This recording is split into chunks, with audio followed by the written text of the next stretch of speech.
This is tricky with the paper wrapper on it. I swear I've done this before.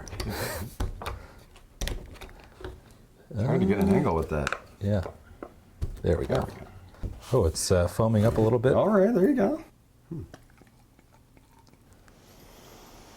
Ooh, that smells good. Good Brett funk. Smells saison-y.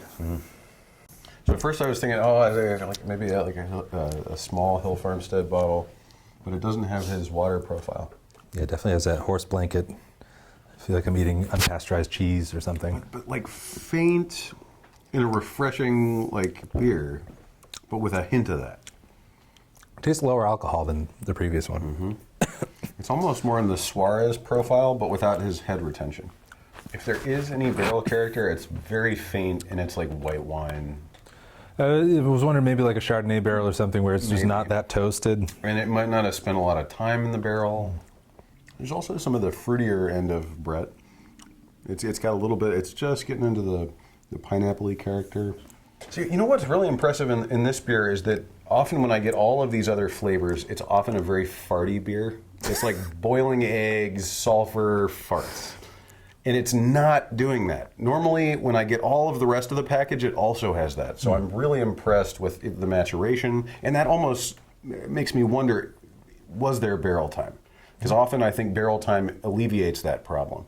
The other thing, too, if you're letting Brett sit for a while in a barrel and getting that oxygen pulled, you're going to get more acetic acid production. Same thing with a plastic fermenter, that you're still getting some oxygen permeation through there. So yeah, maybe it just sits in a stainless tank. I don't know. So I'm not specifically getting wood. I'm not specifically, but there's like some grip. So I wonder, maybe there was some white wine at some point. I don't know. There's a little more grip. It's not watery. Like that, like tannic flavor. That, yeah, but like before you can really taste it, like I feel like I could feel it a little bit, and I'm getting the feel like grip on the tongue or something. Yeah, I'll go with honest weight just because I don't think Hill Farmstead is. I don't think I have a better. Yeah, I don't think it's Hill Farm. Yeah. All right, something from Honest Weight. And we have Wunderkammer.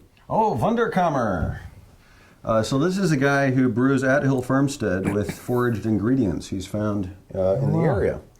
Interesting. Well, cedar, spruce, fir, pine tips. Oh, aged in oak. This is fascinating stuff. We have Wunderkammer Bier, Volume 12, from the ruins of a subterranean feasting hall. That's quite a name. Wild ale, 6%. We have from their Facebook page, wheat beer brewed with cedar branches, pine, spruce, and fir tips, fermented with mixed culture, and aged in oak. Oh, nice. Yeah, I think you're right, though. I don't think it's spent very long in the oak, because I definitely don't get that flavor. And maybe it's just not even charred. Maybe it's that like limousine oak that just had a very light char. I don't know. Do they do barrels with no char? Alternate proposal. What if it was a white wine barrel that was used once and then used again for this beer?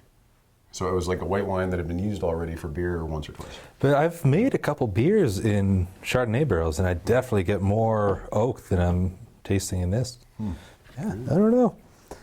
The spruce, fir, and pine tips, that is something. In cedar. I've always wondered if what if you made a cedar barrel? You know, that'd be interesting. It would be. I was never sure if it was safe. You can get cedar cask aged sake. It's delicious. But you know, I think he's playing with ingredients that have something in the hop world, so it seems at home here. Like if you told me, oh, there's a little bit of nugget hops or a little bit of, whatever hop you might say, yeah, you might get some of these flavors. Yeah. So I wonder if it's almost more like a gruit. I mean, is he using hops at all? I don't know. But I mean, maybe he does a little bittering addition with hops and then finishes it with these other things that taste kind of like hops. This is very good. I liked it. I want to say what the ABV is. To look at the bottle, you would think it would be crazy out there and woodsy. And it's not very out there, and it's not that woodsy. It's a very good beer. Very good beer.